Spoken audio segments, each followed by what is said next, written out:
দেখতে লাগলো পকেটেও টাকা নেই। খাওয়ার হোটেল কোনটা, খাইয়ে তো নেই, তবে দহাই হবে। হয়তো দেখছি তরকারি মারকারি সাজানো আছে, এই যাইব দেখি হোটেল। আগা এই হোটেলের ম্যাচিকার কি রাখো? আমি আছি, বলেন। হ্যাঁ তুমি? হ্যাঁ। আচ্ছা তাড়াতাড়ি দুটো হাতি দাও দিন গো। এই গোলমাল, বিরাট গোলমাল হবে গো। ও ভাই, কিসের গোলমাল? আগো তুমি তাড়াতাড়ি দুটো খাওয়ার দাও। খাইয়ে নি, তারপরে বলছি। ভাত দে কিন্তু। হ্যাঁ গোশ আছে? হ্যাঁ। গোশ মাছ যা আছে নিয়ে আয় তাড়াতাড়ি। গোশ মাছ সব নিয়ে আয় গো।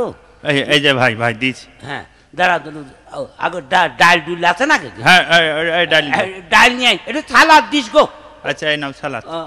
গোলমাল আগে চরম বাধা বাদ। ও ভাই কি গোলমাল বল দিন না। আরে বাবু খাইয়ে নি, তারপরে বলছে আগে খাইয়ে নেই। গোলমাল চরম বাধা বাঁধবে। আমিও টেনশনে পড়ে গেলাম, না হয় দোকান বন্ধ করে দিতাম। ও ভাই গোলমালটা কিসির? আরে বাবু আগে খাইয়ে নি, দেখবা খাইয়ে খাওয়ার সময় কথা বলতে আছে। দই টই দেবো? হ্যাঁ দই মিষ্টি যা আছে দে, খাইয়ে নি। দই মিষ্টি দে, বাঁধবে বুঝতে পারছি। 7 আপ যা আছে ফস পানি মানে সব দে দিনে খাইয়ে নি বাবু, গন্ডগোলের আগে খাইয়ে নি। তো জইলে পুড়ে মারলাম, কি গোলমাল কিছু বুঝতে পারছি না।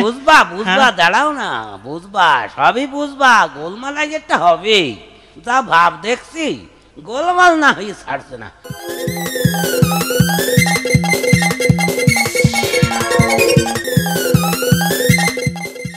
পান সিগারেট? আরে তোদের দোকানে সিগারেট আছে? পাশের দোকান থেকে পান নিয়ে আয়, একটা সিগারেট দে। ও ভাই খাওয়া দাওয়া তো হইল? খালা খোঁজ উৎসাহ খালাম রে। এবার একটু মন খোলসা করে কদিন, গোলমালটা কিসির? গোলমাল? হ্যাঁ গোলমাল তো হবে। এ তো জইলে পুড়ে মারলাম, গোলমালটা কি সেটা কবি তো? হ্যাঁ গোলমাল তো একটা হবেই, বুঝতে পারছি। ওরে বিষয়টা কি রে? যদি সমস্যা হয় তা আমিও দোকানপাট না হয় বন্ধ করে দেবো। তো বিষয় কি এবার? তোমার দাও যা হয় হবে নি, আগে আমার টাকা দাও। হ্যাঁ কিসের টাকা? এই যে যা খাইলে খালাম। হ্যাঁ এই কত টাকা বিল হয়েছে? তা এই কত রে? ও 185। 185 টাকা বিল? হ্যাঁ। আমার কাছে তো 2 টাকাও নেই। মানে আবার কি? নেই আমার কাছে টাকা পয়সার বালাই নেই, খিদে লেগেছে খালাম। তোমার চামড়া তুলে দিলি, তুমি ঠিকই টাকা বের করবা না কেন, বুঝলে? ওই জন্যই তো বললাম গো, গোলমাল একটা চরম বাধা বাঁধবে। ও তাহলে এই তোমার সেই গোলমাল? এই কুকুর ঠেঙানোর লাঠিটা দে তো, তোমার চামড়া তুলে নাও বিয়াদব।